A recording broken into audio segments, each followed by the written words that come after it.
Aujourd'hui, Catherine, on a une question reçue par mail, une question de Samuel. Alors, je la lis. Je suis en couple avec ma copine depuis 7 ans. Elle ne m'a jamais fait de fellation. Elle me dit qu'elle n'aime pas ça. J'ai pris la décision depuis quelque temps d'arrêter de lui faire des cunnilingus. Pour moi, le sexe, c'est donnant-donnant. Qu'en pensez-vous, Catherine ? Alors, évidemment que la question de ce donnant-donnant, chacun, évidemment, sa façon de considérer les choses, pourquoi pas.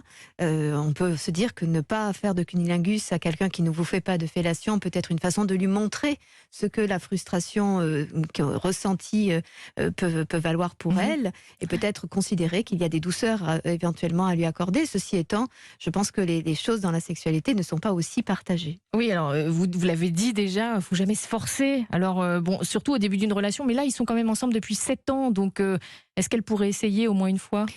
Alors, moi, je pense qu'effectivement, on peut toujours se dire qu'on a des a priori sur la sexualité en général, et que donc, il est toujours intéressant de se dire que dans le cadre de la qualité d'une relation, on peut s'aventurer un peu au-delà de ses pudeurs ou de ses inconforts.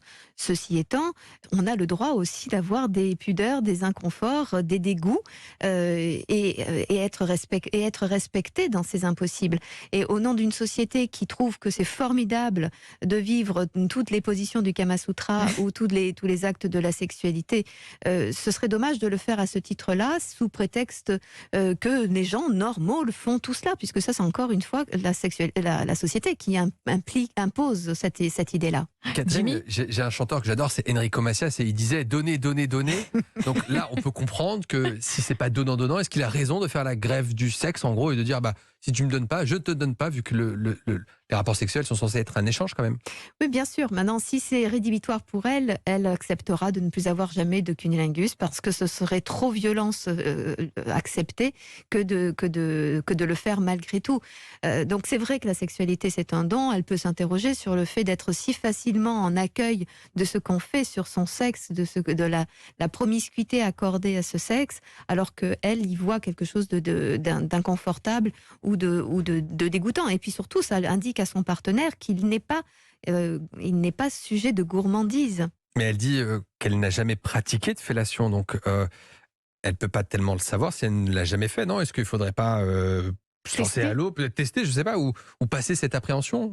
Je crois que s'amuser à dire allez, je ne fais plus de cunnilingus, c'est une chose, mais à un moment donné, il faut le prendre de façon très très légère et dire mais regarde, qu'est-ce qui te dérange ? Parce que vous savez, il y a plein de choses qui peuvent déranger une femme dans le fait de faire une fellation. Ce peut être d'abord de voir de près un pénis, ce peut être la peur que ce pénis puisse uriner, parce qu'il y a des femmes qui ont ces confusions. Ça peut être aussi l'odeur, auquel cas il suffit aussi de la rassurer en disant mais il est tout beau, tout propre, regarde, ils sont bons. Ce peut être aussi qu'elle ne sait pas qu'en faire et qu'elle a peur de ses propres dents, elle a peur d'être maladroite, elle a peur d'être trop vue en action et en incapacité de cette action, auquel cas il n'y a rien que le couple pour justement pouvoir apprendre, montrer et lui dire allons-y, si ça te plaît pas, tu arrêtes à tout moment. Je crois que c'est dire tu as une appréhension peut-être mais légitime, mais est-ce que je peux t'aider, est-ce que je peux t'accompagner dans cette appréhension pour que tu la dépasses, et si c'est impossible, c'est impossible. Et est-ce qu'il y a un risque que Samuel aille voir ailleurs ? Vous voyez comme ça des motifs de rupture en consultation ? Alors, il y a des gens qui se disent qu'effectivement, il y a des choses qui sont très importantes pour eux et que donc ils iront le vivre ailleurs. Maintenant, je trouve que ça, c'est assez triste, parce qu'il faut accepter que la vie, c'est aussi une somme de frustrations, et que les frustrations ne sont pas graves pour soi, parce qu'il y a des tas d'autres choses à développer. Si toute la sexualité de Samuel tourne autour de la fellation, eh bien de toute façon, je crois que la messe est dite, c'est qu'il y a quelque chose qui ne va pas. On peut avoir un goût certain, on peut trouver qu'il y a un peu de rigidité chez l'autre, on peut trouver qu'il y a trop d'impossibles, et bousculer un peu tous ces impossibles en tendresse, en chaleur, en apprentissage, pourquoi pas. Maintenant, si sous prétexte que l'on n'a pas une position sexuelle, on allait voir ailleurs, je crois que le couple ne tient pas à grand-chose.